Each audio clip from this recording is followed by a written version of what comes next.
Alhamdulillah kita bisa bertemu malam hari ini melalui daring untuk pelatihan RHA. Baik Bapak Ibu, rencana malam ini kita akan ada arahan dari Pak Kapus, selanjutnya kita ada paparan dan tanya jawab, dan diharapkan nanti 2 jam ini ya kita bisa sharing mengenai rapid health assessment. Baik, untuk selanjutnya kami mohon Pak Kapus dapat membuka acara sekaligus untuk memberikan arahan. Silakan Pak Kapus. Terima kasih.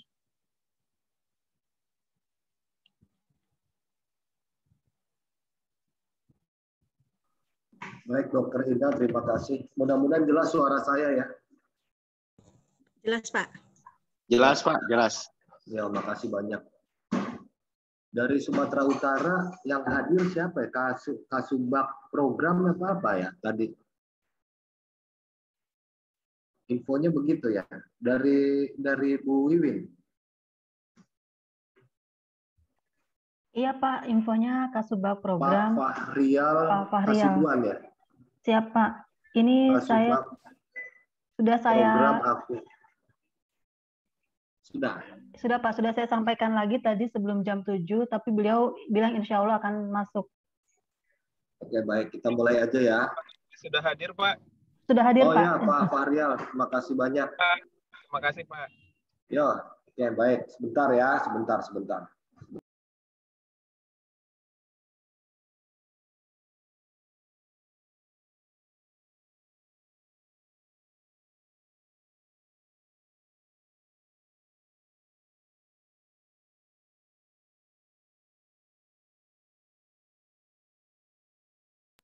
Oke, kita mulai ya. Bismillahirrahmanirrahim. Assalamualaikum warahmatullahi wabarakatuh. Alhamdulillahirrahmanirrahim. Allahumma sholli wa sallim wa barik ala Muhammadin wa ala Muhammad. Yang saya hormati Kepala Dinas Kesehatan Provinsi Sumatera Utara, yang dalam hal ini diwakili oleh Pak Hasibuan, Pak Fahrial. Benar ya, mudah-mudahan namanya saya nggak salah sebut, Fahrial Mirwan Hasibuan, Kasubag Program dan Informasi Publik. Kemudian teman-teman dari pusat krisis kesehatan, Ibu Dr. Gina dan tim, ada banyak ini dari teman-teman dari pusat krisis.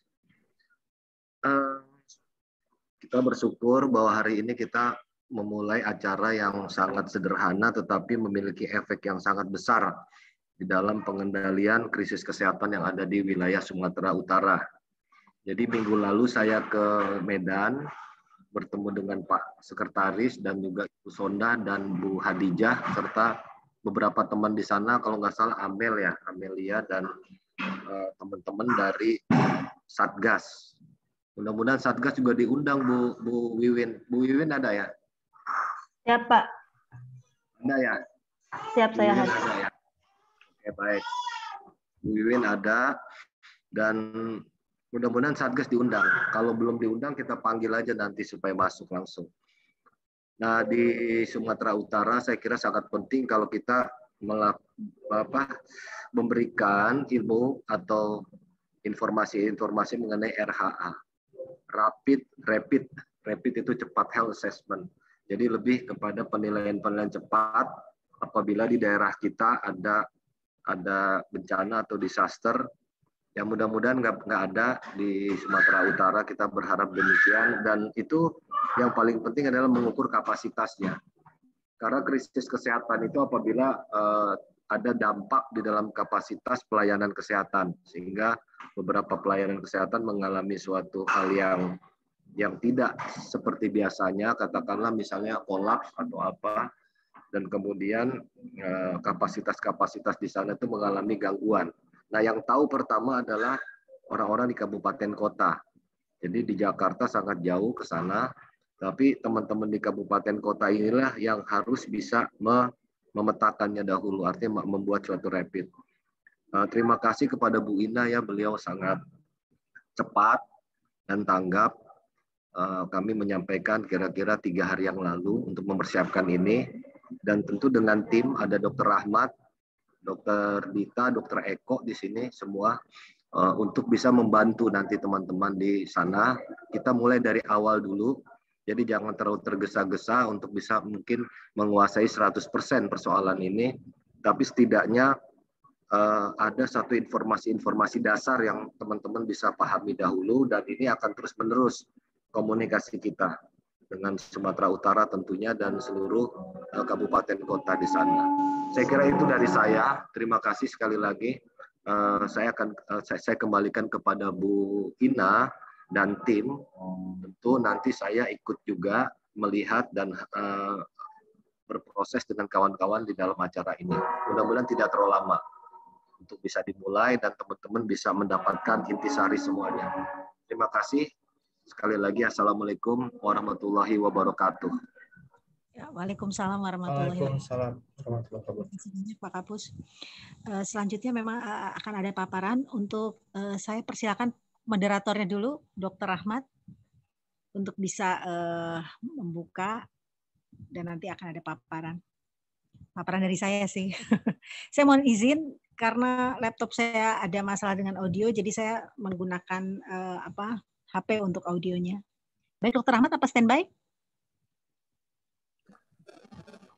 Mulai aja ya. Ya, silakan. Baik. Oh ya, diperkenalkan dulu ya, Indah. Dr. Indah itu Kepala Bidang PMK, Prevensi, Mitigasi, dan K-nya apa? Kesiapsiagaan. Ya. Saya Kepala Pusat Krisis Kesehatan, sebelumnya sebagai Kepala Pusat Kesehatan Haji, Kementerian Kesehatan. Ya. Terus nanti Pak Rahmat di sub bidang apa Pak Rahmat? Tanggap darurat. Tanggap Pak. Darurat. Ya. Kalau bisa wajahnya dikeluarin Pak Rahmat atau siapa? Ya. Supaya teman-teman bisa kenal. Terima kasih. Ya, baik Pak. Terima kasih Pak Kapus. Ya, silakan Dr. Rahmat. Ya, Assalamualaikum warahmatullahi wabarakatuh. Selamat malam Bapak Ibu semua. Tadi sebenarnya sudah diperkenalkan oleh Pak Kapus. Jadi Bapak Ibu semuanya, kami di pusat krisis itu ada 4 bidang dan bagian. Kemudian di sini ada perwakilan dari setiap bidang. Ada Ibu Ina Agustina Isturini, beliau dari bidang pencegahan, mitigasi, dan kesiapsiagaan. Beliau nanti yang akan menyampaikan materi terkait RHA ini. Kemudian juga ada teman-teman dari bidang PMK juga, itu ada Dr. Eko, kemudian ada Hadijah Pandita, kemudian ada Mas Manggala, terus kemudian ada juga dari teman-teman dari, kalau bidang saya itu bidang fasilitasi penanggulangan krisis kesehatan. Ini banyak kaitannya nanti dengan tanggap darurat. Itu ada saya, kemudian ada Mbak Wijayanti, kemudian ada juga dari bidang evaluasi dan informasi. Ini ada Ibu Ira Sindira Tresna sebagai kepala bidangnya. Terus kemudian kalau dari TU ini ada kebetulan tidak ada perwakilannya. Jadi ada 4 bidang Bapak Ibu sekalian. Ada bidang pencegahan, mitigasi, dan kesiapsiagaan, kemudian bidang tanggap darurat, kemudian ada bidang evaluasi dan informasi, dan ada bagian tata usaha. Nah, pada kesempatan kali ini kita akan mendengarkan kurang lebih waktunya mungkin 30 menit ke depan, Ibu Ina. Ya. Paparan terkait dengan RHA, setelah itu baru nanti akan ada tanya jawab. Nanti izinkan saya yang akan kesempatan pertama ini, mari sama-sama kita berikan kesempatan kepada Ibu Ina untuk menyampaikan paparan. Pada Ibu Ina kami persilahkan, Bu. Ya, baik, terima kasih Dr. Rahmat. Ini saya coba screen sharing, apakah terlihat? Apakah terlihat? Sudah terlihat, Mbak. Terima kasih. Baik, Bapak Ibu semua, Assalamualaikum warahmatullahi wabarakatuh. Ya, saya akan coba sharing ya mengenai Rapid Health Assessment atau disingkat RHA atau kaji cepat masalah kesehatan, atau nama lainnya juga ada penilaian cepat masalah kesehatan. Ya. Nah, kita mulai dengan definisi krisis kesehatan ya. Jadi berdasarkan Permenkes 75 tahun 2019, krisis kesehatan itu adalah suatu kondisi ya, yang disebabkan oleh bencana, baik itu alam, non alam maupun sosial, yang berdampak kesehatan, di mana masalah kesehatannya sangat besar, melebihi kapasitas kesehatan yang ada. Jadi masalah besar kapasitasnya melebihi kapasitas yang ada, sehingga padahal pada saat yang bersamaan membutuhkan respon cepat. Karena apa? Karena harus menyelamatkan nyawa, mencegah kecacatan, dan memastikan program kesehatan tetap berjalan dengan terpenuhinya standar minimal. Nah, ini karena masalahnya besar, kapasitasnya tidak memadai, ya tidak memadainya bisa juga karena selain karena masalah besar juga bisa karena ini menjadi korban juga gitu ya, tidak jarang kapasitas itu menjadi korban, sehingga memerlukan SOP yang tentu di luar kebiasaan sehari-hari, karena kita harus respon cepat gitu loh, dengan sumber daya yang sangat terbatas kita harus respon cepat sehingga perlu SOP di luar kebiasaan sehari-hari. Ya. Nah, kalau kita bicara bencana, memang kita tidak hanya bicara menyelamatkan jiwa atau mencegah kecacatan, tapi memastikan program kesehatan tetap berjalan. Mengapa? Karena meski kondisi bencana, pelayanan kesehatan dengan standar minimal itu harus berjalan. Ya, ibu-ibu yang melahirkan tetap harus bisa melahirkan walaupun itu sedang bencana. Melahirkan dengan selamat ya maksudnya ya.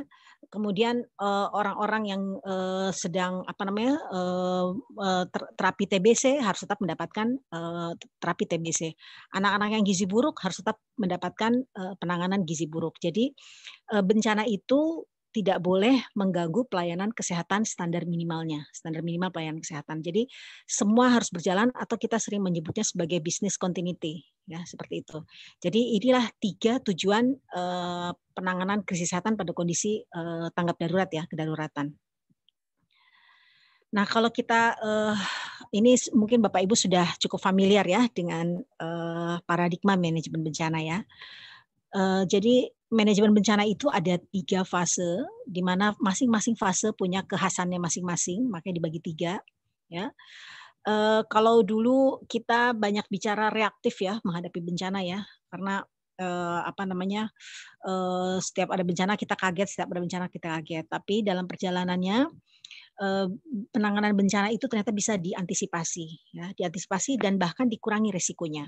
Ya, jadi pada tahun 2005 ada Hyogo Framework yang menyepakati tentang pengurangan risiko bencana untuk skala global, kesepakatan global ya untuk pengurangan risiko bencana.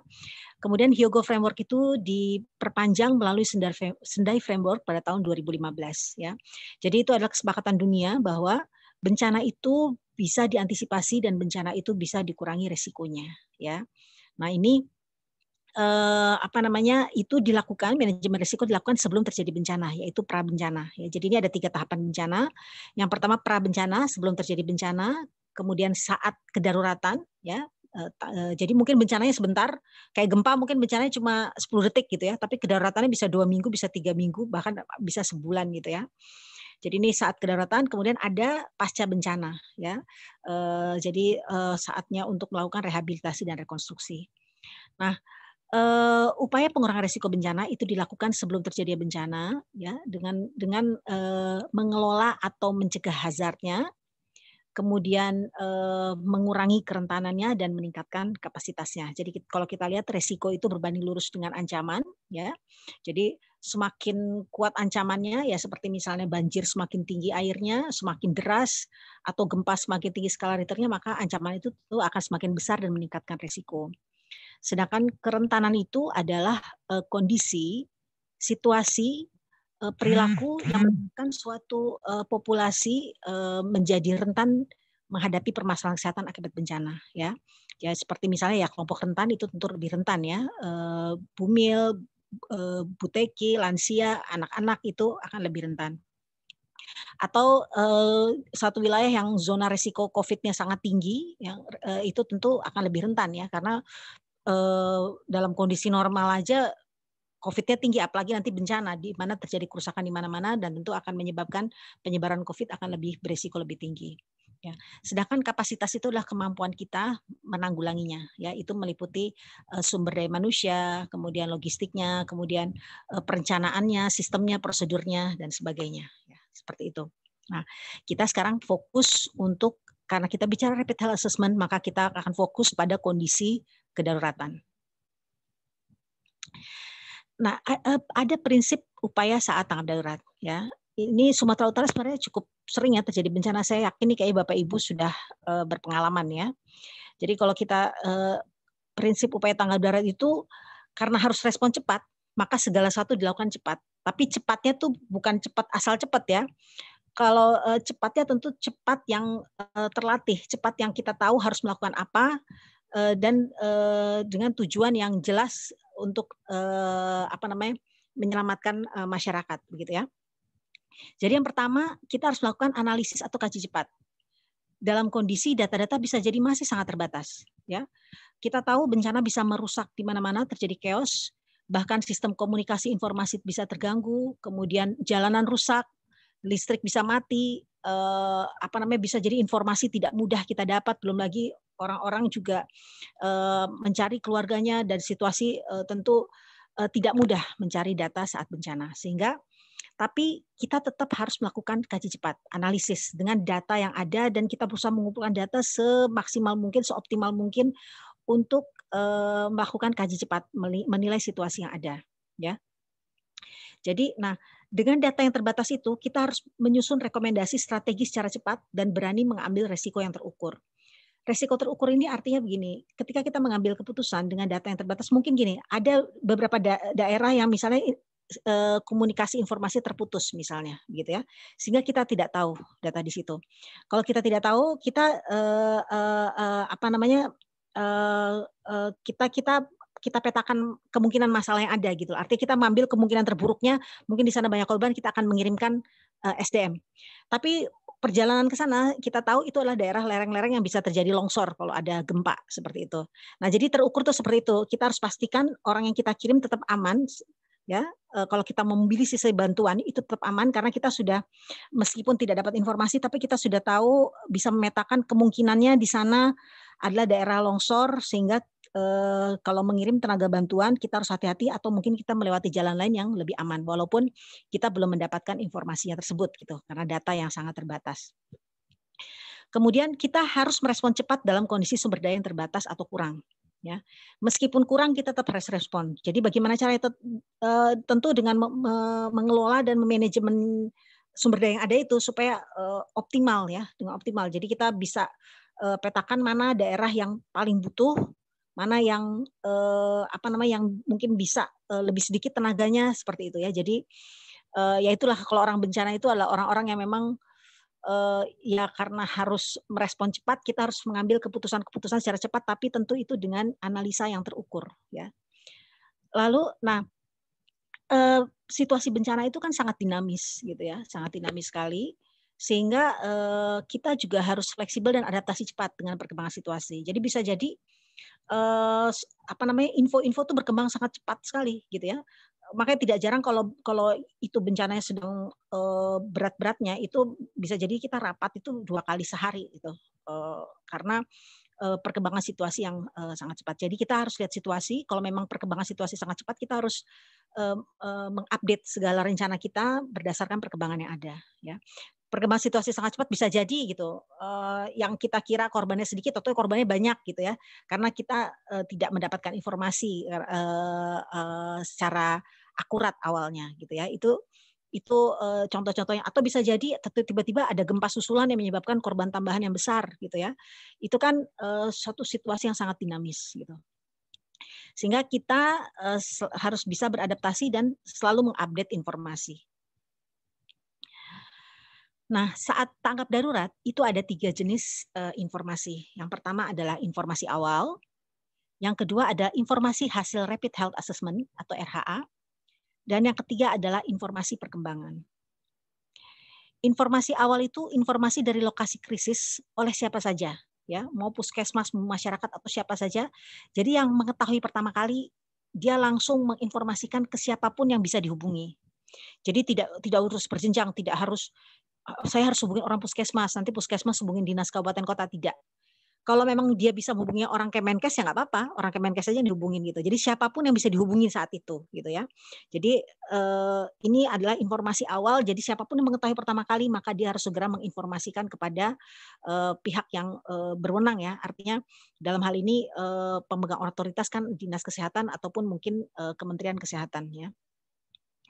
Kemudian ada yang dinamakan RHA ya. Di mana ketika kita mendapatkan informasi awal, tentu kita harus melakukan check and recheck tentang informasi tersebut. Benar nggak terjadi kedaruratan? Seberapa besar masalahnya? Ya, apa yang dibutuhkan? Seperti itu. Nah, jadi RHA itu adalah petugas ke lapangan untuk menilai, melakukan penilaian secara cepat, sehingga nanti didapatkan informasi masalahnya apa dan kebutuhannya apa. Seperti itu ya.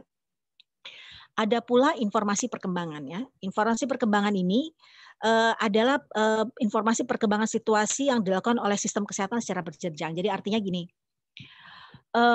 ketika awal bencana ya, ciri khasnya kan pasti kapasitas terbatas sehingga butuh mobilisasi bantuan dari luar. Nah, mobilisasi bantuan dari luar itu tugasnya adalah melakukan dukungan ya kepada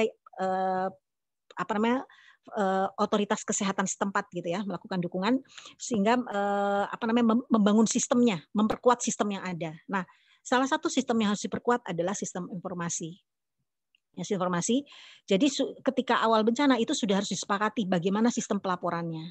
Ya, pelaporan dari lokasi kejadian oleh petugas yang ke lapangan sampai nanti bisa tercatat di kalau dia skala kabupaten kota tentu di posko kabupaten kota seperti itu ya.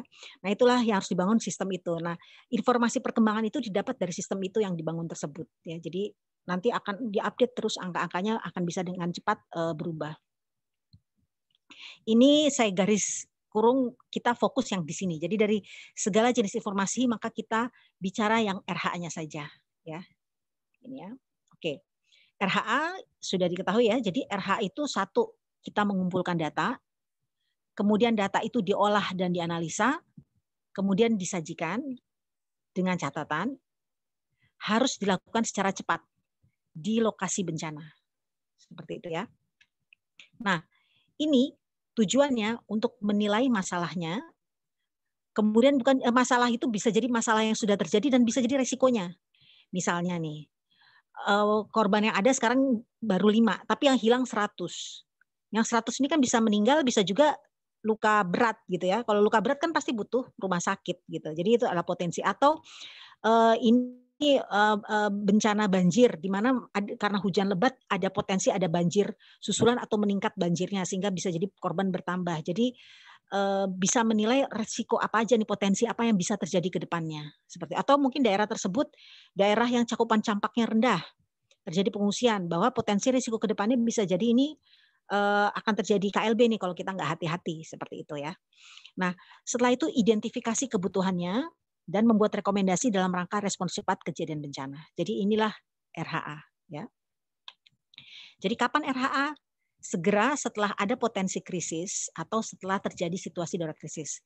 Kenapa saya menuliskan potensi? Karena ada kondisi siaga darurat. Pada beberapa bencana tertentu bisa jadi ada siaga darurat di mana setelah terjadi pengungsian. Seperti misalnya letusan gunung api atau mungkin banjir pun masih bisa siaga darurat seperti itu ya. Nah itu karena sudah ada pengungsian maka akan ada meningkatkan resiko terjadinya permasalahan kesehatan. Jadi makanya disebut siaga darurat dianggap kedaruratan. Nah untuk itu bisa juga dilakukan RHA ya. Jadi pada kondisi siaga darurat bisa dilakukan RHA karena itu dianggap suatu kedaruratan. Walaupun bencananya belum terjadi ya. Dan di mana dilakukannya? Dilakukannya di lokasi bencana ya.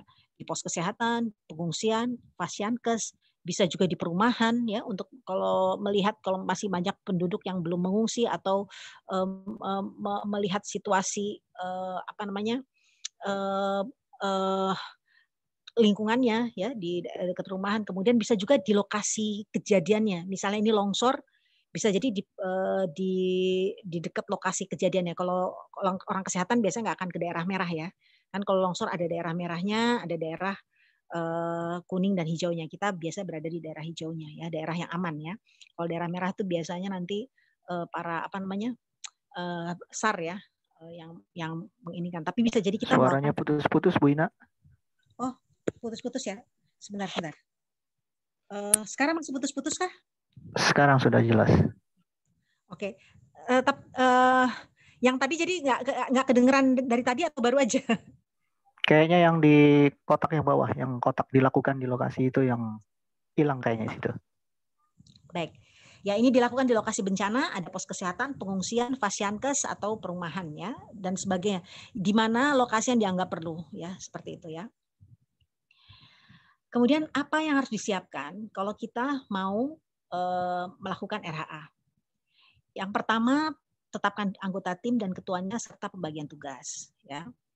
Kemudian pelajari situasi di lokasi bencana berdasarkan data-data yang ada dan upayakan terus mengupdate informasi. Ya, misalnya ada kejadian gempa bumi di Kabupaten X gitu ya. Kemudian mau mengirimkan petugas RHA dari kabupaten terdekat atau dari provinsi gitu ya ke tempat situ. Nah, sebelum berangkat tentu harus tahu data terakhir mengenai kondisi gempa di sana seperti apa, berapa korbannya, di mana kerusakannya, apakah kita bisa lewat jalan yang biasa atau jangan-jangan kita harus muter jalan, apakah bisa pakai pesawat ke sana, kemudian seberapa kerusakannya sehingga apa yang harus kita siapkan gitu loh. Jadi kita sudah tahu informasi itu terus kita update gitu loh, situasi di lapangan ya. Apakah di sana sudah ada yang memimpin klaster kesehatan atau jangan-jangan di sana chaos karena tidak ada yang mimpin karena misalnya petugas-petugasnya menjadi korban semua gitu ya. Itu tuh sebisa mungkin kita dapat, walaupun bisa jadi kalau bencana besar informasi itu belum tentu mudah kita dapat ya, tapi kumpulkan informasi sebanyak mungkin yang kita bisa tahu kondisi lapangan seperti itu. Kemudian pelajari data-data sebelum terjadi bencana. Ini juga penting. Makanya upaya pra bencana ini sangat penting. Salah satunya adalah kita tahu resiko sebuah wilayah, kerentanannya maupun kapasitasnya ya serta hazardnya. Dengan data-data kita tahu, oh ini daerah ini adalah daerah COVID yang tinggi, ini daerah adalah gizi buruk yang tinggi, atau ini adalah daerah dengan banyak sekali kelompok rentan, atau ini adalah daerah yang memang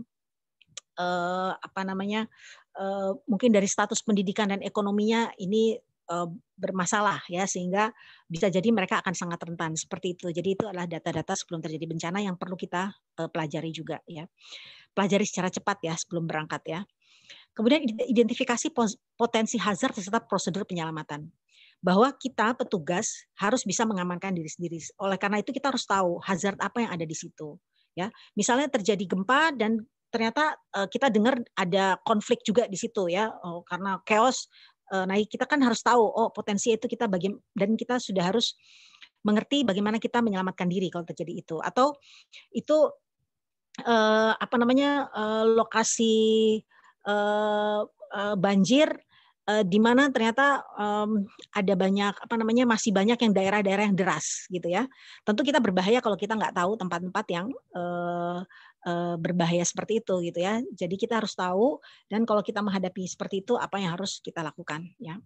Lalu berkoordinasi dengan institusi terkait, karena nanti akan banyak yang terlibat dalam penanggulangan bencana, sehingga penting sekali kita memetakan siapa saja yang akan dan sudah terlibat di bencana tersebut ya. Misalnya ya tentu dinas tempat atau puskesmas setempat, kemudian BPBD-nya, kemudian mungkin sudah ada LSM ya seperti PMI, MDMC, itu biasanya mereka suka cepat juga ke lokasi bencana. Itu kita kita berkoordinasi supaya supaya yang kita lakukan nanti harmonis gitu ya. Bencana itu kan ciri khasnya kapasitas terbatas. Nah, kalau misalnya udah sumber daya yang terbatas tapi jalan sendiri-sendiri, kebayang aja gitu ya. Jadi betapa pentingnya kita saling koordinasi dan terintegrasi dan berkolaborasi sehingga inline semuanya. Itulah makanya ada sistem cluster ya. Cuma mungkin malam ini tidak didetailkan untuk sistem cluster, karena disitulah nanti kita bisa koordinasi, kolaborasi, integrasi untuk bisa sama-sama mencapai tujuan gitu ya.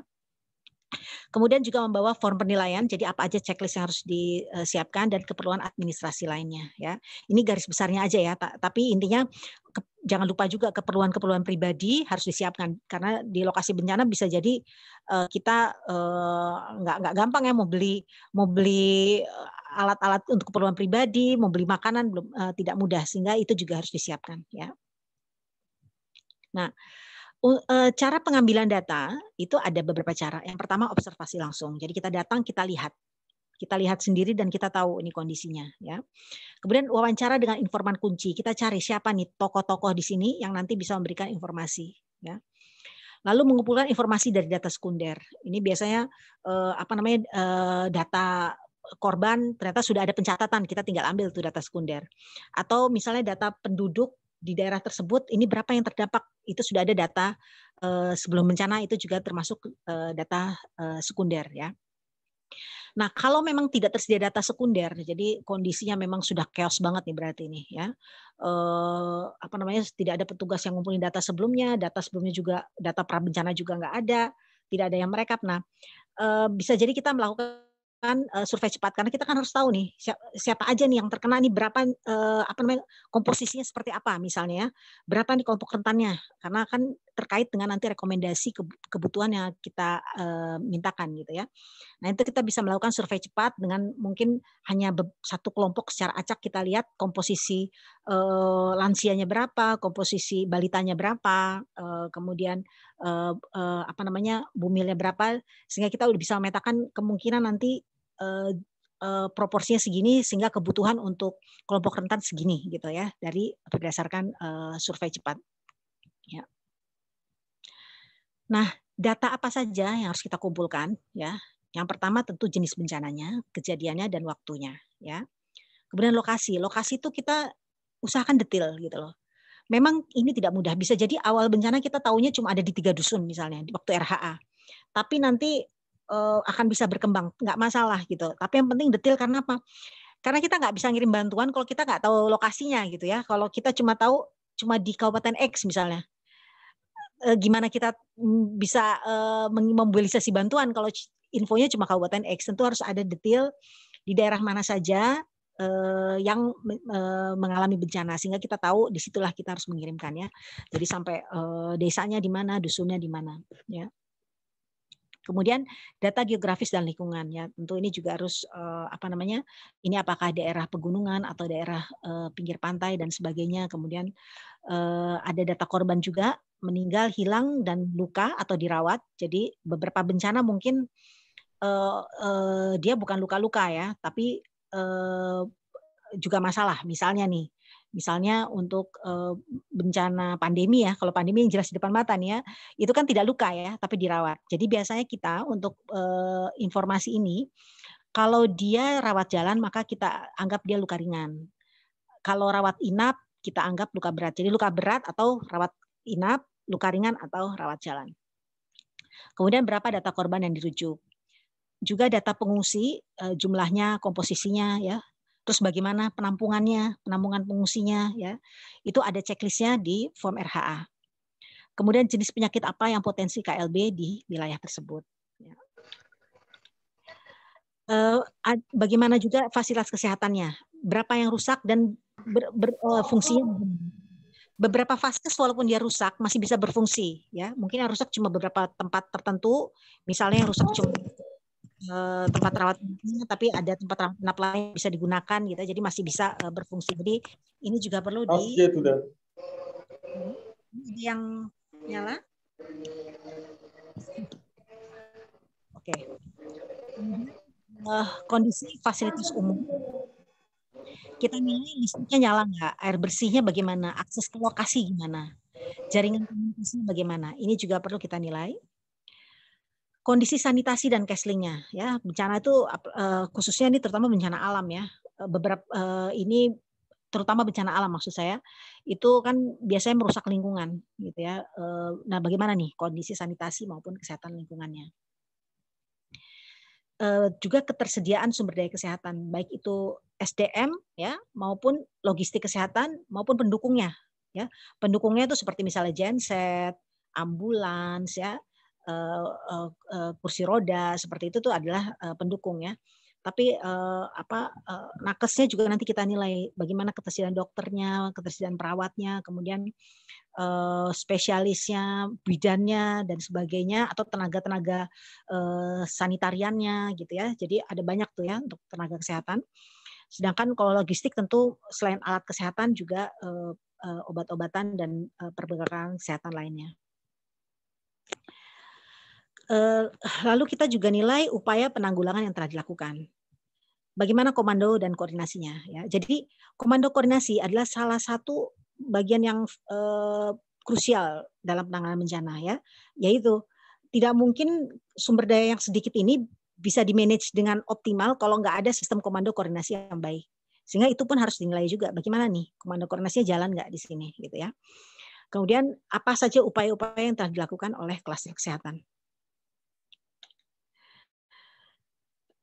Analisis kemudian dilakukan berdasarkan standar minimal dalam penanggulangan krisis kesehatan akibat bencana. Nah, untuk standar minimal ini itu memang tersebar di berbagai peraturan Permenkes maupun pedoman, ya. Jadi kalau untuk manajemen krisis itu memang ada di Permenkes 75 tahun 2019. Kalau untuk kesehatan jiwa itu ada di Kepmenkes, nomornya saya lupa itu tahun 2006, itu untuk kesehatan jiwa. Kemudian ada untuk pedoman gizi darurat. Pedoman gizi darurat itu keluar terakhir kalau nggak salah tahun 2019. Ada juga pedoman untuk kesehatan reproduksi. Itu ada di pedoman terakhir kalau nggak salah 2015. Untuk obat-obatan pun logistik kesehatan itu juga ada pedomannya. Kalau nggak salah itu terakhir tahun berapa ya? 2015-2016 itu dikeluarkan oleh Parmalkes. Jadi masing-masing itu ada standar minimalnya dan itu perlu dipelajari oleh para pelaku yang sesuai fungsinya. Kalau memang fungsinya melakukan pelayanan kesehatan tentu mengacu pada pedoman-pedoman dan terkait pelayanan kesehatan perorangan. Kalau dia tusinya melakukan kesehatan lingkungan tentu mengacu pada pedoman-pedoman dari kesehatan lingkungan, seperti itu, ya. Nah, standar minimal ini meliputi manajemennya, ya, manajemen penanggulangan krisis, yaitu bisa dilihat di Permenkes 75 tahun 2019, dan pelayanan kesehatan itu terkait dengan sub-sub cluster yang seperti yang saya sampaikan tadi ada tersebar, dan secara garis besar juga ada di Permenkes 75 tahun 2019, tapi secara detail ada di pedoman masing-masing sub cluster. Bagaimana kita menyajikan laporan? Ya, laporannya seperti ini nih, garis besarnya, ya. Pertama ada gambaran sikat kejadian bencana, kemudian perkiraan luasnya daerah bencana, informasi tentang populasi terdampak serta angka kesakitan dan kematian, kapasitas respons yang ada. Jadi kapasitas respons itu baik yang memang lokal, jadi memang orang setempat maupun bantuan yang sudah ada, gitu ya. Itu ada seberapa nih yang ada di sekarang ini, gitu ya. Kemudian rekomendasi untuk kebutuhan dan kegiatan yang perlu dilaksanakan segera. Jadi intinya petugas RHA itu menghasilkan ini. Nah, ini alur penyampaian informasi penilaian cepat kesehatan, ya. Jadi tim RHA itu mendapatkan informasi dari baik masyarakat maupun puskesmas, vaskes lainnya, lalu secara berjenjang disampaikan kepada dinas kesehatan kabupaten kota. Nanti dari sana juga disampaikan ke pos komando penanggulangan bencana kabupaten kota BPBD. Jadi berjenjang ke atas, gitu ya. Seperti ini. Demikian Bapak Ibu paparan dari saya. Mohon maaf kalau ada kekurangan. Terima kasih atas perhatiannya. Saya kembalikan ke moderator. Wassalamualaikum warahmatullahi wabarakatuh. Waalaikumsalam warahmatullahi wabarakatuh. Terima kasih Ibu Ina. Waktunya juga pas, ya. Kurang lebih hampir 30 menit. Jadi Bapak Ibu, kita sudah sama-sama mengikuti apa yang sudah disampaikan terkait dengan RHA atau Rapid Health Assessment. Sekarang ada sesi bagi kita untuk tanya jawab. Mungkin Bapak Ibu ingin mengklarifikasi apa yang sudah disampaikan, atau mungkin ada yang ingin diperjelas lagi dari apa yang sudah disampaikan, atau mungkin Bapak Ibu ingin sharing pengalaman. Mungkin juga Bapak Ibu pernah melakukan RHA, kami persilahkan. Mungkin untuk kesempatan pertama ini, kami berikan kesempatan untuk 3 orang penanya. Silakan, siapa dulu Bapak Ibu? Tolong disebutkan nama dan asal instansinya. Kami persilahkan.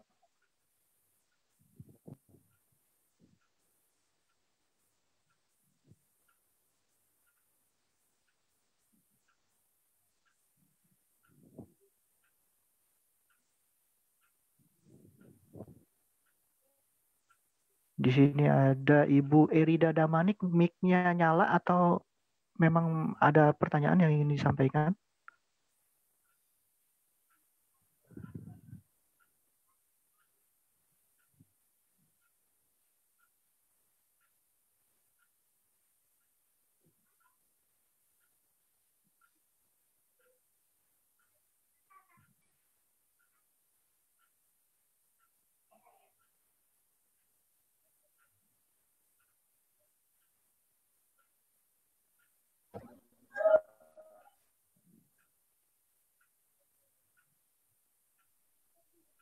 Ya, mungkin kalau mau menyampaikan pertanyaan lewat kolom chat juga kami persilahkan.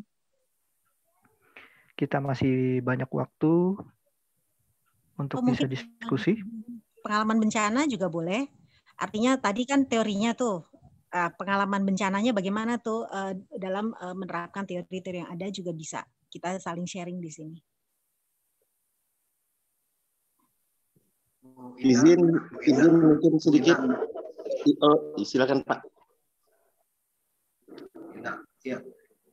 Pak Rahmat, ini pesertanya 34, tolong diisi daftar hadirnya. Pak Rahmat monitor enggak? Iya, Pak. Iya, Bapak Ibu, silakan mengisi daftar hadir. Linknya sudah dituliskan di kolom chat. Silakan dibuka, kemudian diisi daftar hadirnya. Ya, ini karena ini penting ya. Jadi yang disampaikan juga bagus ya, komprehensif yang disampaikan Bu Ina tadi. Jadi tolong diinikan dilihat juga itu cuma 34 yang hadir, padahal kemarin itu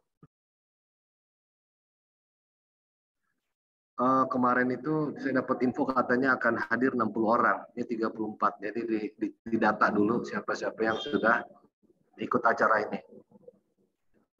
Silakan lanjut Pak Rahmat. Iya, Ibu Erida, ternyata ini ada pertanyaan, cuma suaranya tidak terdengar, Bu. Mungkin bisa diulang ya, Bu? Ibu Erida.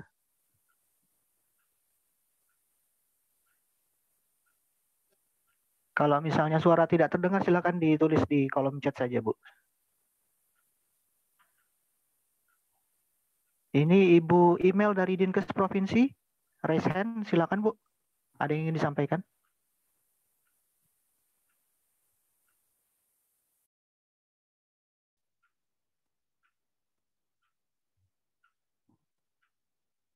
Ya, Ibu Erida, suaranya tidak terdengar ya, Bu.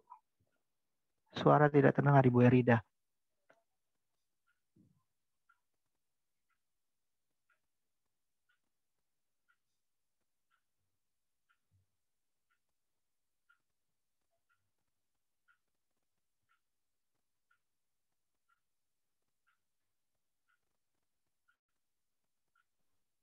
Bu Erida mungkin masih di unmute itu, di sebelah kiri.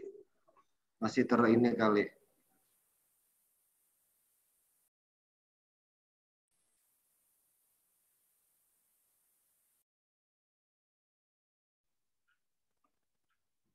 Ibu Erida bisa dicoba lagi, Bu?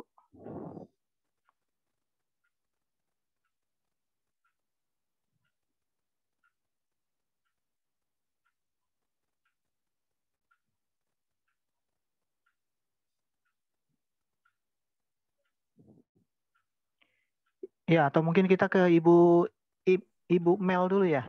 Di Dinkes Provinsi, silakan ini Ibu Mel.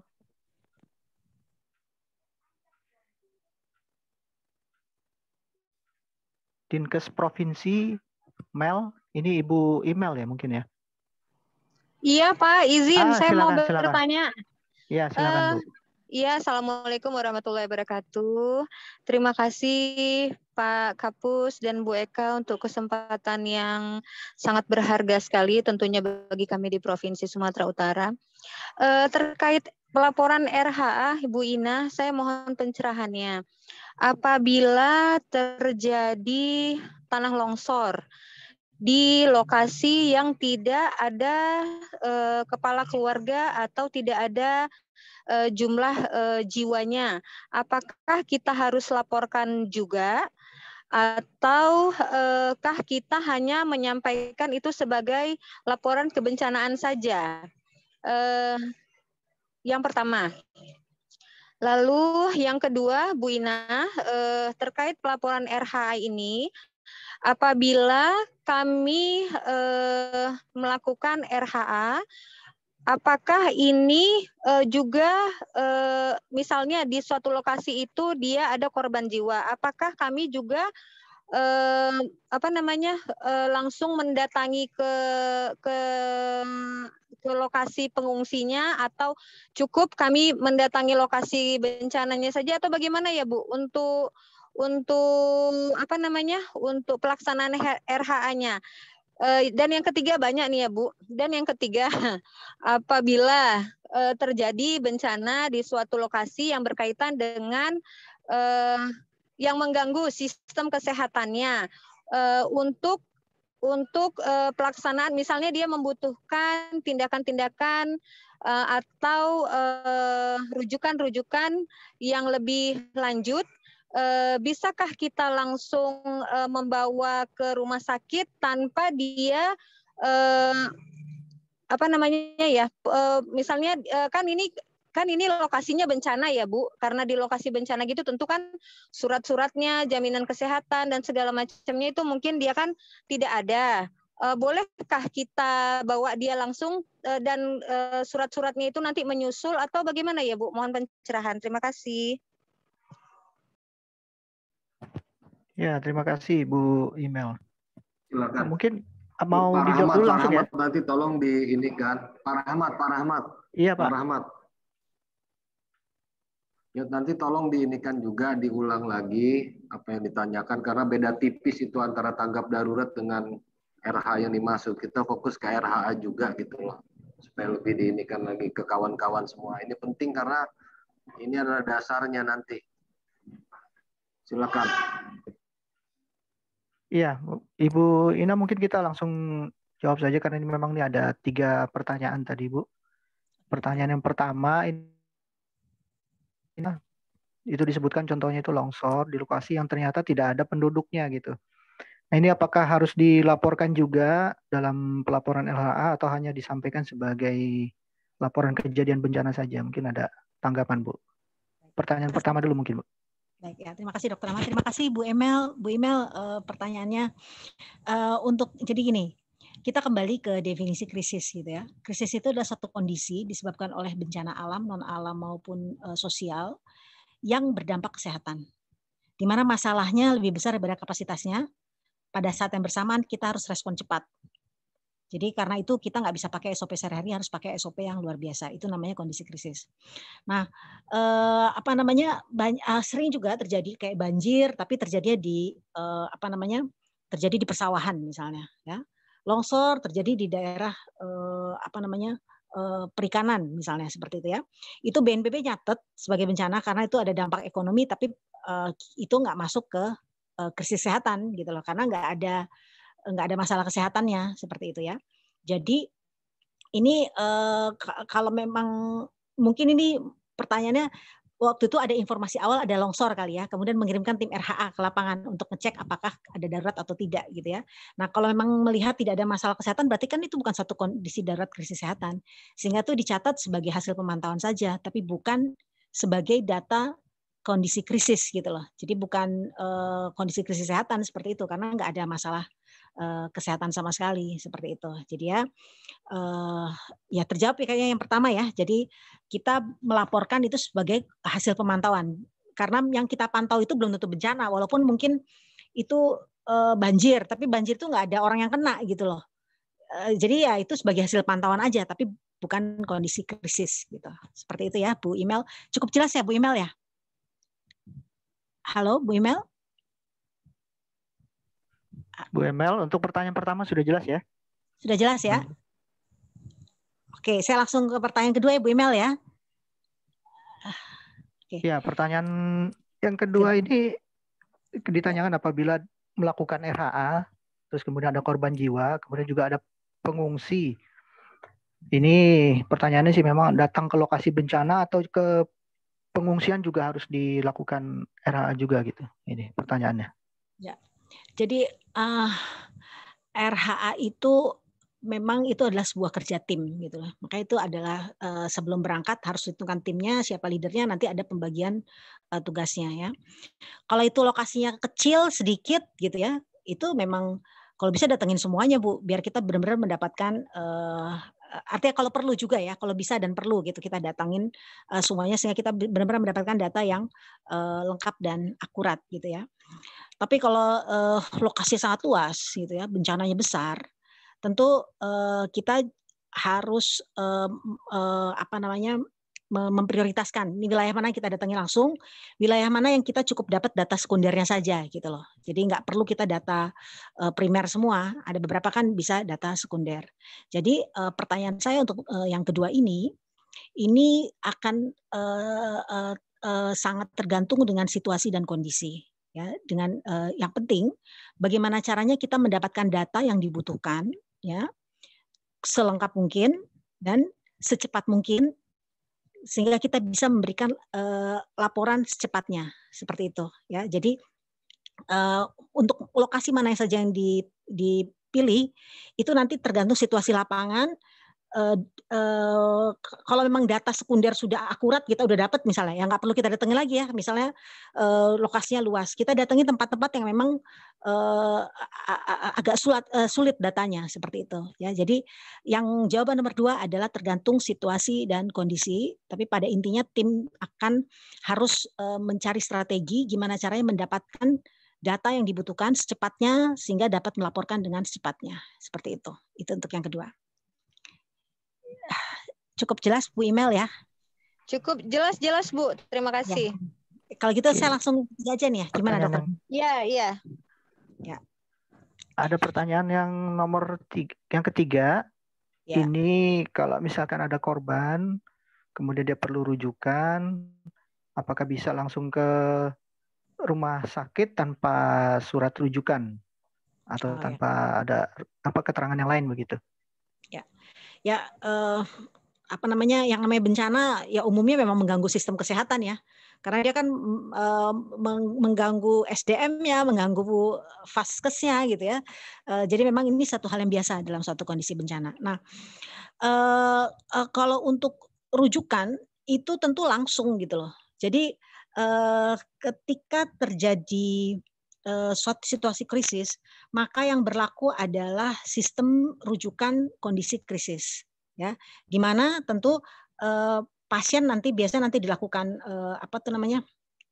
screening awal tuh kok jadi lupa triase nanti mana yang perlu dirujuk nanti akan dirujuk secepatnya ke rumah sakit. Nah untuk pembiayaan tidak perlu dikhawatirkan karena itu ada dana khusus untuk kebencanaan, ada dana siap pakai ataupun biaya tidak terduga dari APBD. Kalau dana siap pakai itu dari APBN ya. Nah, tapi memang meskipun kondisi bencana, tapi itu biasanya nanti akan ada catatan-catatan gitu loh. Jadi maksudnya catatannya secara cepat ya. Jadi bukan pakai surat rujukan khusus gitu ya.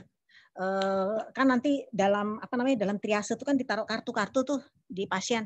Itu paling nggak udah ada gambaran sehingga ketika dia dirujuk rumah sakit yang terima tentu sudah tahu nih harus apa yang harus dilakukan untuk penanganan secepatnya pada pasien ini. Ya. Jadi pada situasi bencana berlaku rujukan yang tentu tidak ribet kayak biasanya, ya maksudnya bukan ribet, maksudnya dia akan berlaku sistem rujukan kondisi bencana itu cepat dan biasanya nanti akan dilakukan triase. Kenapa triase? Karena korbannya banyak. Sehingga harus dipilah mana yang merah, mana yang kuning, mana yang hijau. Yang dirujuk tentu yang merah. Merah itu adalah kondisi terberat yang masih mungkin bertahan hidup gitu loh. Jadi kalau ada dua sama-sama berat, tapi yang satu bertahan hidupnya lebih kecil, tentu yang dipilih yang bertahan hidupnya lebih besar. Nah itu nanti akan dilakukan rujukan dan itu nanti biasa ada kartu-kartu triase untuk catatan cepat seperti itu. Makanya kalau tim medis ke lapangan itu sebenarnya itu juga tim. Jadi tidak hanya dokter dan perawat isinya, tapi ada juga tim pencatat gitu loh. Tim administrasi, tim surveillance. Kenapa? Karena nggak mungkin ya dokter mengerjakan semuanya seperti itu. Jadi kalau tim ke lapangan harus ada memang tim pencatat seperti itu. Demikian Bu. Iya. Mungkin sebelum kita berlanjut ke pertanyaan berikutnya, mungkin saya perlu ingatkan juga ke Bapak Ibu para peserta bahwa kita malam ini fokus ke tema RHA ya, Rapid Health Assessment. Mungkin kalau kita lihat tadi pertanyaan Ibu Email dari 3 pertanyaan itu, mungkin pertanyaan nomor 3 itu itu mungkin terkait dengan bagaimana mekanisme rujukan atau mekanisme penanganan pada saat tanggap darurat. Jadi kami mohon kepada Bapak Ibu untuk bisa yang didiskusikan atau ditanyakan itu terkait dengan RHA. Seperti yang sudah disampaikan oleh Ibu Ina tadi ya. Ini Ibu Ina ada pertanyaan yang sudah dituliskan oleh Ibu Erida ya? Iya, betul, ada di chat. Ya. Ini kan tadi di slide itu disampaikan kalau persiapannya itu adalah membuat tim tanggap darurat terlebih dahulu. Apakah seperti itu ataukah harus menunggu bencananya datang terlebih dahulu begitu? Ini mohon tanggapannya, Bu. Terima kasih banyak Bu Erida. Ya, pertanyaannya bagus sekali.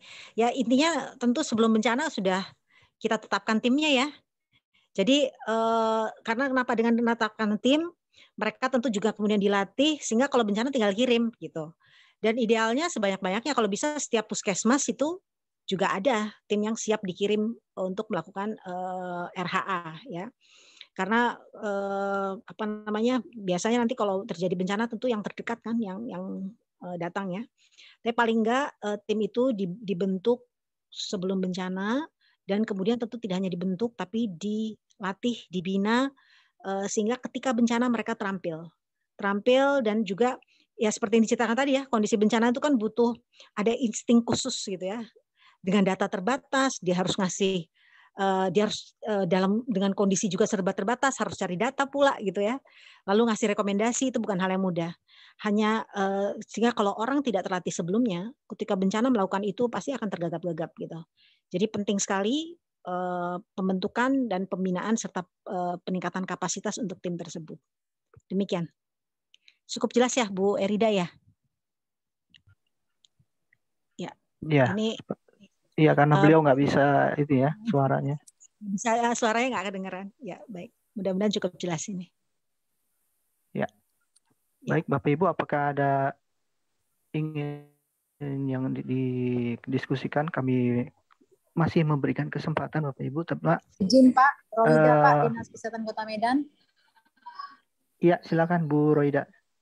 Ya, terima kasih. Ini saya juga tadi baru dapat ini malam ini juga untuk info tentang Zoom ini, tapi yang penting saya ikut saja. Tapi pertanyaan kami dari Kota Medan, sebelumnya mungkin bahwa kami di Crisis Center ini bersamaan dengan petugas yang di PSC, jadi tenaganya masih sama. Nah, kita selalu juga ada kontak dengan tim dari Crisis Center ya tentang ada kejadian-kejadian kalau ada di Kota Medan. Tapi untuk di dalam pelaporan ini kita memang utamanya itu selalu kan orang dari BPBD-nya pergi ya gitu. Jadi sehingga kalau nggak menyangkut kepada kesehatan, dia memang tidak begitu cepat dia memanggil kita gitu ya. Nah jadi bagaimana tadi mungkin sudah ditanya sama yang pertama tadi ya, memang bagaimana sistemnya pencatatan ini, berarti kan formatnya sudah ada gitu ya, format RH-nya kan pasti sudah ada. Sistem kita rapid, maksudnya kita harus dengan kecepatan cepat gitu ya, padahal mungkin kita yang duluan itu adalah bukan kita yang berada di situ, karena kita kan belum diketahui dampak kesehatannya belum ada gitu. Nah kejadiannya seperti itu kalau kita lihat contohnya kejadian-kejadian bencana ya. Nah, itu mungkin pertanyaannya Pak. Terima kasih. Ya, terima kasih Bu Roida. Mungkin langsung dijawab ya Ibu Ina. Ini ada pertanyaan terkait dengan apakah unsur kesehatan itu diperlukan langsung. Memang yang pertama itu menurut Bu Roida itu yang dari pengalaman, yang pertama kali itu yang turun itu adalah BPBD. Kemudian juga awalnya kan belum diketahui apakah ada korban jiwa atau tidak, ada dampak terhadap kesehatan atau tidak. Jadi apakah perlu dari kesehatan tuh juga langsung pertama kali turun atau tidak? Mungkin seperti itu pertanyaannya. Baik, terima kasih Dr. Ahmad. Gimana jawabnya? Jadi intinya gini, orang kesehatan tentu adalah bagian yang paling pertama dan paling penting ya, karena kita bicara jiwa ya, nyawa gitu ya. Jadi kalau menurut saya, ketika ada informasi bencana dan informasi tersebut itu kemungkinan menyampaikan kondisi yang berat dan memang butuh untuk dicek and recheck, tentu orang kesehatan tidak boleh ditinggal kalau buat saya ya, karena kalau bicara kesehatan kita bicara yang paling dasar sekali yaitu nyawa. Ya, bicara nyawa dan bicara kesehatan itu kan satu hal yang sangat mendasar. Nah, ini saya nggak tahu apakah BPBD ini berangkat karena dia sudah dapat informasi yang akurat bahwa nggak ada masalah kesehatan misalnya nih.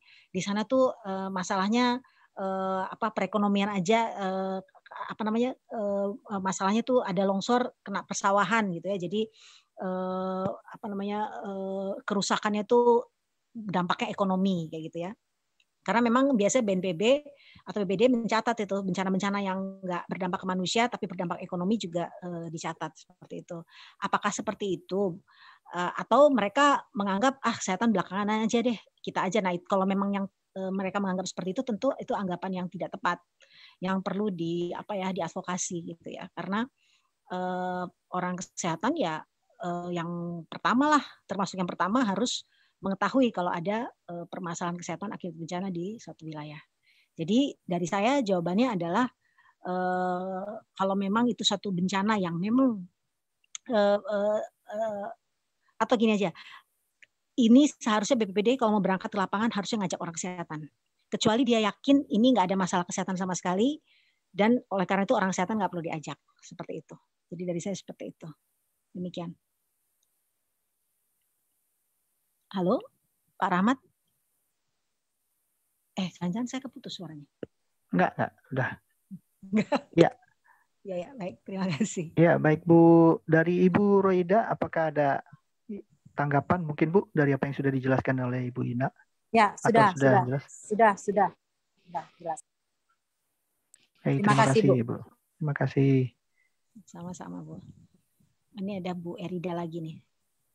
Iya, mungkin kami ada membuat SK Tim Gerak Cepat yang ketepatan ini dibuat dalam situasi pandemi COVID. Kami buat SK Tim TGC dalam penanggulangan penyakit New Emerging Disease. Bisakah SK TGC ini kita samakan saja untuk dipakai dalam penanggulangan bencana sebagai bentuk persiapan untuk RHA? Ini mungkin yang tadi ditanyakan ya berkaitan dengan tim tadi ya. Apakah tim yang sudah diterapkan di dalam TGC, tapi ini kan awalnya dibentuk untuk COVID, penanggulangan COVID. Apakah timnya SK ini juga tim yang ada di dalamnya ini bisa juga nantinya mungkin ditugaskan untuk RHA juga begitu?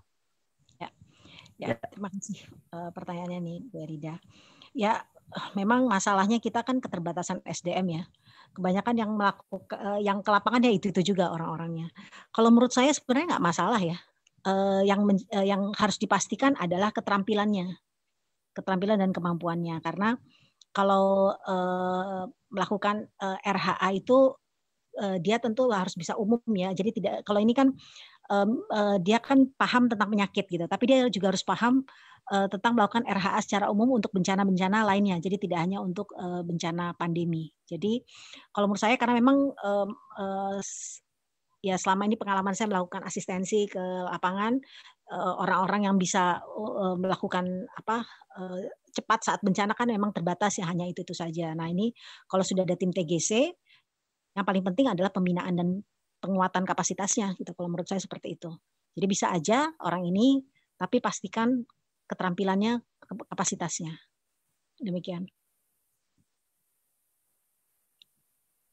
Dr. Ahmad? Iya, terima kasih jawabannya Ibu Ina. Mudah-mudahan jelas ya buat Bu Erida.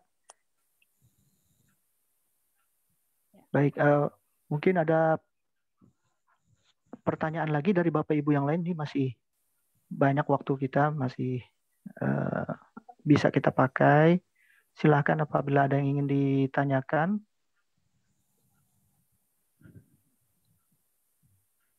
Ya, sekali lagi mungkin kita bisa nanti fokus ke materi ruang lingkup yang sedang kita bahas pada malam ini, yaitu ke Rapid Health Assessment. Tadi disampaikan bahwa RHA itu merupakan bagian dari jenis informasi yang dihasilkan pada saat tanggap darurat. Ya, kemudian juga apa yang dilakukan persiapan sebelum RHA, kemudian bagaimana cara melakukan RHA, kemudian terkait data-data apa saja yang dikumpulkan di dalam RHA, kemudian aktivitas apa yang dilakukan setelah data itu terkumpul ya, dan juga tadi ada pembahasan bagaimana mekanisme alur penyampaian informasi RHA tersebut. Nah mungkin pada ruang lingkup tersebut ada hal-hal yang ingin Bapak Ibu lebih mendapatkan penjelasan, kami persilahkan. Dan jangan lupa Bapak Ibu silakan mengisi form absensi link untuk form absensinya ada di kolom chat. Ya, ini Ibu Erida minta form RHA. Oh ya, mungkin teman-teman di pusat krisis silakan link untuk form RHA ini bisa dibagikan juga di kolom chat ya. Ya. Sedikit menambahkan Dr. Ahmad. Ya, Jadi silakan. form RHA itu ada di Permenkes 75 tahun 2019 di lampirannya. Nah, nanti Bapak Ibu bisa pelajari, atau kalau misalnya sekarang udah dikirim bisa dibaca, dan nggak perlu panik ya, karena memang yang namanya form itu kan kita buat selengkap mungkin. Dan apa namanya, dan itu memang kalau mungkin bencana kecil mungkin tidak terlalu masalah, tapi untuk bencana besar memang itu dengan mengisi form lengkap itu adalah sebuah tantangan. Jadi intinya nanti kalau dalam melakukan RHA adalah seoptimal dan semaksimal mungkin aja untuk mengisi form tersebut, gitu ya. Karena memang saya tahu karena kondisi bencana itu kan tidak mudah ya, dengan banyak kerusakan dan komunikasi yang terbatas. Permenkes 75 tahun 2019 nanti akan dibagikan oleh Ibu Wiwin ya. Ibu Wiwin akan bagian itu. Juga ada pedoman-pedoman penanggulangan krisis pada kondisi pandemi juga nanti akan dibagikan. Dan saya share sedikit, itu kan pedoman itu diupdate beberapa kali ya untuk yang form RH itu. Nah, salah satu isinya memang ada data-data yang cukup lengkap. Jadi kayak korban meninggal itu by name gitu ya, luka berat by name. Kenapa? Karena memang data kita butuhkan detail supaya nggak ada double gitu ya. Karena kan korban meninggal itu bisa dicatat di dua tempat. KTP-nya di desa A, meninggal di desa B. Ternyata dia dicatat di dua-duanya. Makanya kita bikin detail. Tapi dalam melakukan RHA tentu ini akan tergantung dengan situasi dan kondisinya. Jadi form itu sekali lagi form itu adalah kondisi ideal, form ideal yang kalau memang bisa diisi semua bagus sekali. Tapi tentu kita juga realistis dengan situasi ya. Nanti jangan sampai karena pengen mengisi semuanya lengkap, akhirnya RHA jadinya 5 hari, 7 hari gitu ya. Enggak, tapi kita batasin aja secepatnya, pokoknya dalam waktu beberapa jam ini harus selesai RH-nya, nanti kita update lagi gitu. Yang penting seperti itu. Ya. Betul, formulir RHA ini ya Permenkes 75 tahun 2019. Ya, betul. Sudah dibagi oleh Dr. Eko. Terima kasih Dr. Eko. Ini formulirnya. Ya. Silakan Bapak Ibu kalau mau baca-baca, nanti mungkin ada yang mau ditanyakan, silakan.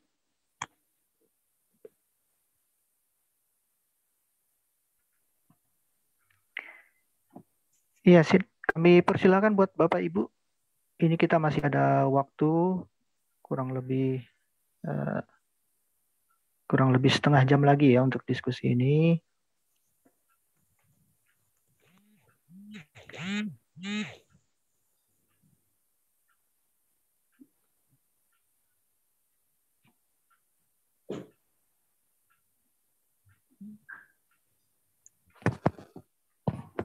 Sambil menunggu yang bertanya, Dr. Ahmad, boleh nggak saya yang bertanya nih, Dr. Ahmad? Halo? Halo? Mana nih, Dr. Ahmad? Iya.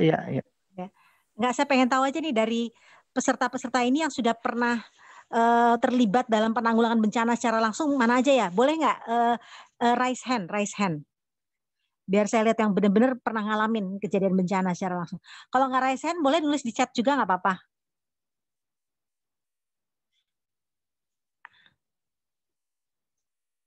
Ada nggak nih? Ini ada PSC Medan. Nah, ini PSC mungkin pernah ngalamin nih, Bu Dewi. Oh iya, ada, Bu. Siapa nih? Bu Roida. Oh, pernah ya, Bu? Roida ya. Oh, ngalamin bencana ya, bagaimana, Bu? Pernah mengalami bencana langsung? Mana, Bu? Ada di masih. Gimana? Ya, Bu. Ya. Apakah Bu Roida pernah di lokasi bencana secara langsung? Oh, nggak kedengeran kayaknya. Ya, kami dari yang turun. Halo? Oh, iya, Bu. Halo. Pernah turun ya, Bu ya? Iya, Bu. Kami dari tim kami, Bu, yang turun. Oh, baik. Berarti sudah tahu ya. Izin, Bu, gimana, Bu? Ya berarti Ibu sudah pengalaman ya dengan situasi bencana ya. baik. Terima kasih, Iya, Bu. sudah kok. Baik. Ya. Oh, sepertinya belum ada yang raise hand. Baik, silakan saya kembalikan ke Dr. Ahmad. Karena kalau sudah pengalaman bencana, biasanya nanti lebih terbayang ya dari yang tadi disampaikan. Ya, Izin itu Bu, Bu Ina. Bu Roida itu pakarnya itu. Ya, Bu, ya. Waduh, pakar ya. Waduh. Sudah berulang-ulang kali ikut di krisis itu. Ya, waduh. Ya. Ya izin Bu, tapi begini, boleh saya kasih apa sedikit ya. Silakan Bu. Tentang ini kan namanya pencatatan ya. Ya, betul. Saya kan sebenarnya pencatatan itu saya persisnya itu format itu belum saya pelajarin secara detail, tapi yang selalu dikirim itu kan hanya seperti bentuk yang kita di BPBD, ini seperti ini kejadiannya ngasihan, ini yang terdampakin hanya seperti itu. Format itu saya belum pelajarin secara detail. Kalau memang kita mau laksanakan itu, kesulitan apa sih gitu? Maksudnya saya khawatirnya sulit dikerjakan gitu dengan format gitu maksud saya, Bu. Gimana kira-kira? Ya, jadi kalau tangkap darurat itu kan ada informasi awal, ada informasi penilaian cepat, ada informasi perkembangan. Itu masing-masing ada formatnya. Nanti bisa dilihat di Permenkes 5 tahun 2019. Nah, kita fokus bicara RHA ya Bu ya sekarang. Seperti yang saya sampaikan, RHA ini memang sangat lengkap, detail ya di formatnya tersebut ya. Yang harus diisi. Tapi sebagai tidak perlu membuat panik gitu loh. Kenapa? Karena kita itu adalah arahan kita dalam mencari data, ya, arahan kita untuk mencari data, tapi tetap semaksimal mungkin dan yang memungkinkan yang bisa kita dapat gitu loh. Kenapa? Karena kita harus respon cepat kan, sehingga kita usahakan ambil data itu. Kalau memang belum bisa lengkap, ya nggak masalah, yang penting kita cepat memberikan data yang ada. Secara garis besar kita sudah bisa memetakan seberapa besar masalahnya dan kira-kira kebutuhannya apa. Karena memang di form RH itu dibuat detail Bu, cukup detail. Atau nih saya tampilkan ya, gimana nih? Sebentar, kalau memang ada waktu. Ya, tidak apa-apa, ini ditampilkan ya sedikit ya. Coba atau Mas Eko bisa menampilkan, Mas Eko? Dokter Eko atau siapa nih? Ya, gimana Pak? Ditampilkan. Nggak keluar di tempat saya. Di tempat saya kok nggak keluar ini. Di share. Formulir. Oh, formulir. Baik, siap. Coba ini. Itu memang dibuat detail, dan apalagi waktu itu salah satunya yang membuat detail itu karena pengalaman tsunami Aceh waktu itu. Maka pengalaman tsunami Aceh, data banyak korban dari luar negeri, makanya salah satunya ada data paspor, tapi itu nggak perlu dibikin panik juga, nggak usah diisi juga nggak apa-apa gitu ya. Jadi ini adalah formnya, ya, form untuk penilaian cepat, boleh ke bawah. Ini lokasi, kalau ini mungkin mudah ya. Nah, korban memang idealnya adalah by name, by usia, dan mungkin alamat mungkin nggak usah detail, tapi mungkin yang desa A. Kenapa? Karena ini bisa terjadi overlapping, ya, overlapping korban. Kalau misalnya kita tidak membuat data yang detail. Tapi sekali lagi, ya, karena RHA itu biasanya dilakukan di awal bencana, di mana situasi masih chaos dan serba terbatas. Ini kalau bencana besar mungkin tidak mudah melakukan ini. Jadi semaksimal mungkin melakukannya, tapi ini adalah acuan yang harus diisi. Nah, seperti nomor paspor itu biasanya untuk bencana besar yang memang banyak orang orang asing. Kalau memang bisa diisi, kalau enggak. Jadi jangan sampai yang seperti saya sampaikan tadi, gara-gara mau ngisi ini lengkap, akhirnya RHA-nya baru jadi 7 hari kemudian gitu ya. Padahal kita harus respon cepat. Jadi isi yang bisa dilakukan. Ya, ini acuan untuk mencegah kita double data. Jadi misalnya ini ada tempat meninggal, ada alamat. Ini untuk orang di lokasi sehingga tidak double data gitu. Membantu sebenarnya, untuk membantu seperti itu ya. Izin Bu. Ya, gimana Bu? Izin Bu, mau tanya ini formatnya untuk jumlah kumulatif atau jumlah per korbannya satu gitu Bu? Ini by name semua, nanti ke bawah. Nomor 1, 2, 3. Nanti akan kumulatif jadinya ya. Korban meninggal kumulatifnya berapa, korban hilang kumulatifnya berapa, seperti itu. Jadi kalau misalnya tadi Ibu sampaikan formatnya dibuat awal bencana.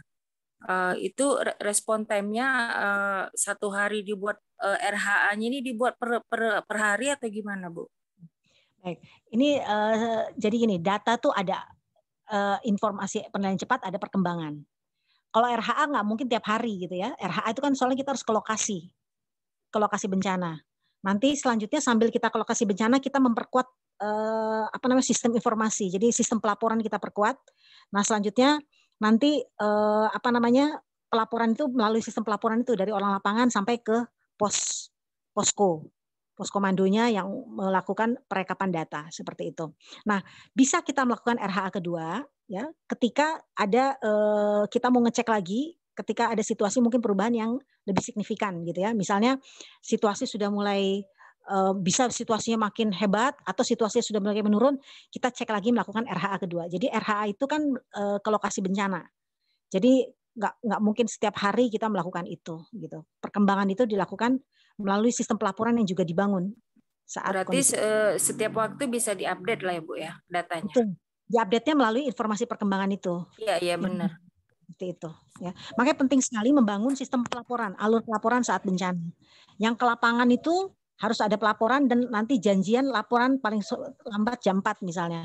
Kemudian nanti laporan itu dikirim kemana itu jelas gitu loh. Nah di situ lakukan perekapan. Ya, termasuk laporannya, format laporannya seperti apa yang ke lapangan, apa saja yang dinilai seperti itu juga perlu disampaikan seperti itu. Nah, karena kan pasti ada tim-tim yang melakukan pelayanan kesehatan ke lapangan kan, baik itu tim medisnya, tim medis daruratnya, sehingga dan ada puskesmas yang juga ada pos kesehatannya gitu, sehingga itu itu harus ada alur pelaporannya dari situ. Ya Bu, benar. Berarti khusus untuk mengisi RHA ini khusus untuk orang pelaporan lah ya. Ya, RHA ini kata kuncinya adalah ke lapangan. Memastikan penerapannya. Seperti itu. Tapi untuk perkembangan dilakukan melalui sistem yang diperkuat dan diperkuat sistem pelaporan dan informasi komunikasi yang dibangun seperti itu. Begitu ya, Bu ya. Cukup jelas Bu ya. Bedanya apa? Halo, tadi Bu Raida ya? Bukan, tadi Bu Dewi dari PSG Medan, Kota Medan. Oke, cukup jelas Bu ya, Bu Dewi ya? Iya, jelas Bu, jelas. Oke, ini lihat nih datanya nih, fasilitas kesehatan rusak nih. Ini rusak berat A nih. Misalnya yang A ini rumah sakit X, B ini puskesmas Y. Ya, rumah sakit X rusak berat tidak berfungsi. Puskesmas Y rusak sedang masih bisa berfungsi ternyata, ya. Jadi ini diliti satu-satu nih, ya. Kemudian aksesnya ke lokasi seperti apa? Bisa ke bawah lagi, Dokter Eko? Ya. Nah ini untuk pengungsian udah ada nih checklistnya. Bangunannya permanen atau darurat. Nah terus kapasitas, nah ini mungkin kondisi sebelum pandemi ya, 3 mm persegi per orang ya. Kalau sesudah pandemi ini idealnya sebenarnya berarti 2 kali lipatnya nih. Karena kan kita harus menjaga jarak ya, berarti 2 kali lipatnya nih, seperti ini ya. Kemudian untuk air bersih itu pada hari pertama 5 liter per orang per hari. Kalau hari-hari berikutnya ketika mulai stabil harusnya 15 ya, 15 liter per orang per hari. Ya, lanjut. Sarana jamban darurat nih seperti ini. Jadi kita bisa menilai gini, ini yang membuat jamban, yang membuat pengungsian itu bukan klaster kesehatan. Pengungsian itu dari dinas sosial ya. Sedangkan kalau untuk jamban, kamar mandi dan sebagainya itu PU ya. Tapi orang kesehatan itu memantau apakah ini sudah sesuai dengan standar kesehatan atau tidak. Makanya ada checklist ke sini. Kalau memang tidak sesuai tentu harus kita sampaikan sehingga dilakukan bisa penambahan tempat pengungsian atau perbaikan seperti itu. Ya. Lanjut. Ini untuk ketersediaan sumber daya nih kelihatan nih obat habis pakai, obat dan bahan habis pakai, kemudian alat kesehatan, bahan sanitasi. Ya lanjut. Ke bawah ada persalinan kit. SDM-nya cukup atau nggak cukup gitu ya. Kalau nggak cukup nanti ditanya di bawah nih, ada di bawahnya. Ini sarana pendukungnya, ya ke bawah lagi.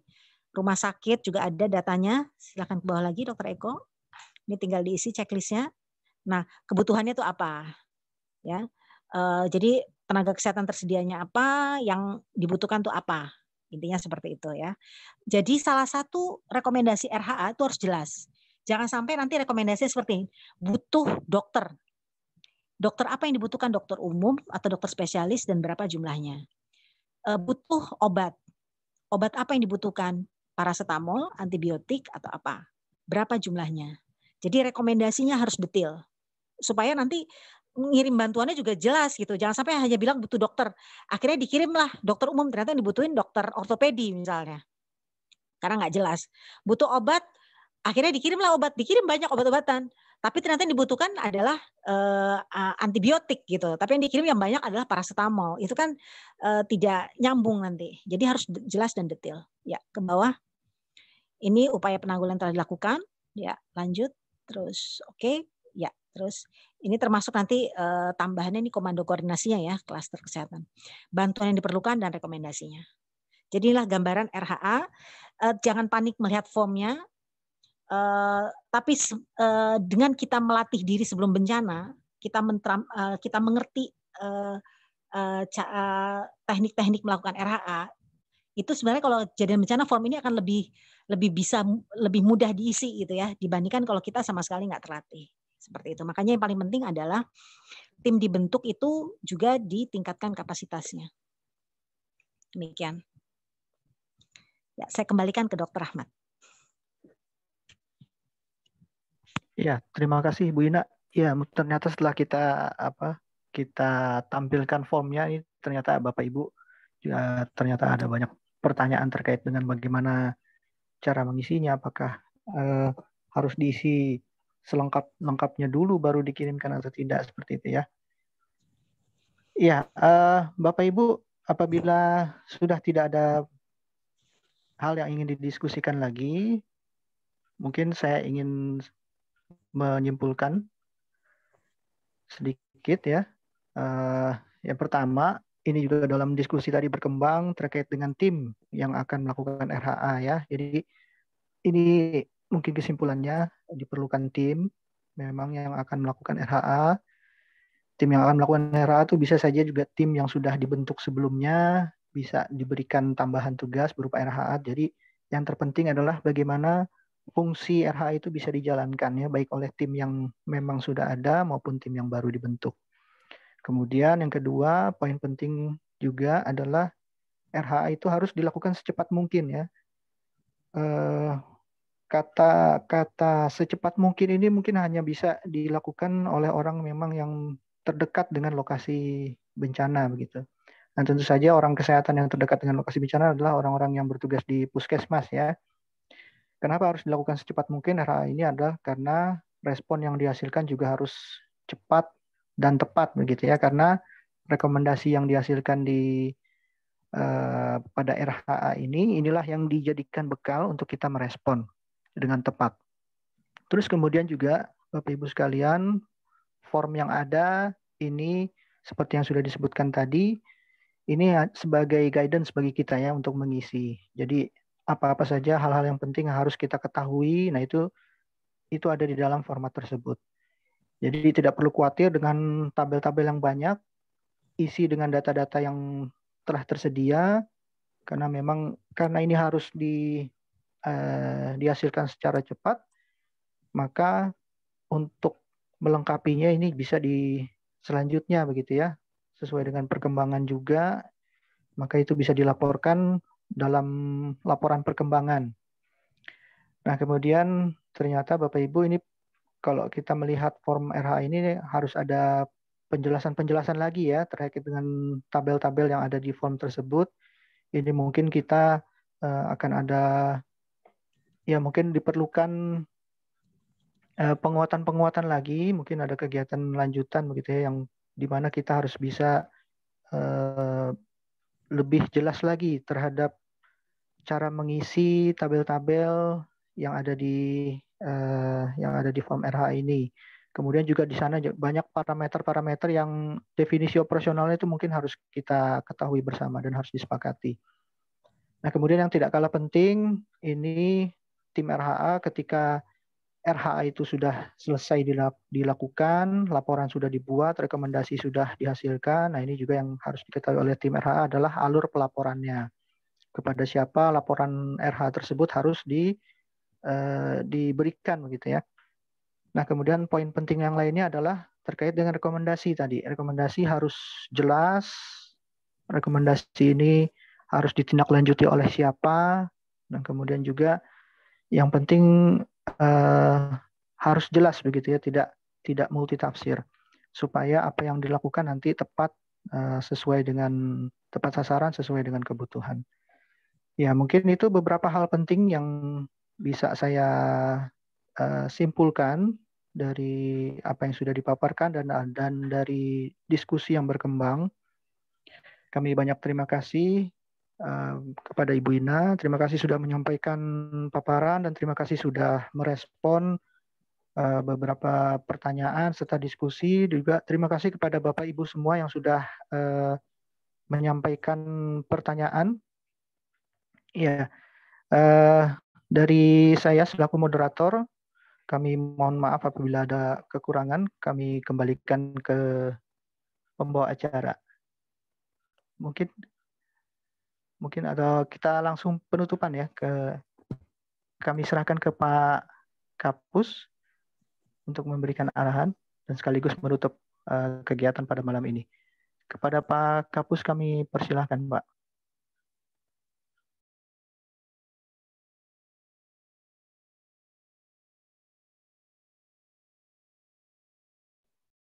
Bu Ina gimana? Iya Pak, bagaimana Pak? Pak Rahmat, oke, udah dulu ya. Sekarang kita ini dulu, sudah cukup dulu. Bismillah. Jadi sebelum ditutup, saya terima kasih ya sekali lagi sama Bu Ina dan tim sudah memaparkan terkait RHA. Dan ini sangat penting Bu Ina. Kita akan terus, bukan hanya di satu daerah saja, bukan hanya di Sumatera Utara, tapi juga di seluruh Indonesia ini. Karena RHA ini penting. Masih berpikiran bahwa RHA itu dibuat sama orang luar gitu jadinya.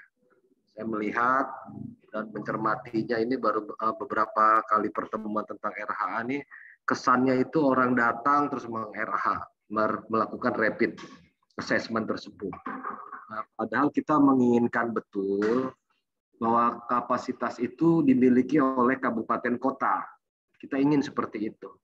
Jadi bukan juga karena sifatnya pencatatan ini hanya untuk bagian pencatatan aja gitu. Jadi hanya di bagian apa gitu kalau di kabupaten kota atau puskesmas. Karena saya juga pernah Bu tugas di puskesmas, ya saya di puskesmas, kemudian saya di kabupaten kota, kemudian saya ke provinsi sampai di pusat itu saya dari bawah. Jadi saya benar-benar kerja di puskesmas. Nah di puskesmas itu sendiri yang paling tahu ya memang orang-orang di situ. Kalau terjadi apa-apa di situ, langsung di kepala kita tahu itu daerahnya dekat puskesmas A, puskesmas B. Tapi kalau orang luar itu akan makan waktu lagi. Nah kesan ini kita harus rubah. Paradigmanya harus kita rubah bahwa RHA ini memang harus dimiliki kemampuannya bukan hanya orang pusat dan provinsi, tapi orang daerah. Orang daerah harus kuat. Kita benar-benar harus memperkuat daerah. Karena kalau terjadi apa-apa, disaster itu memang adanya di daerah tersebut, bukan di mana-mana. Yang paling utama adalah daerah. Jadi Bu Ina ini kegiatan ini kita buat rutin aja dan nanti Bu Ina juga dan kawan-kawan kalau bisa membuat vlog nanti. Yang tadi disampaikan sudah cukup jelas cara bicara dan alur pikirnya juga udah saya lihat ya udah bagus ya. Nah ada catatan saya di sini yang tadi yang pertama bahwa pengembangan kapasitas itu memang harus dimiliki oleh daerah, nggak bisa enggak. Kejadian di daerah yang tahu. Jangan hanya menentukan orang luar yang melakukan RHA.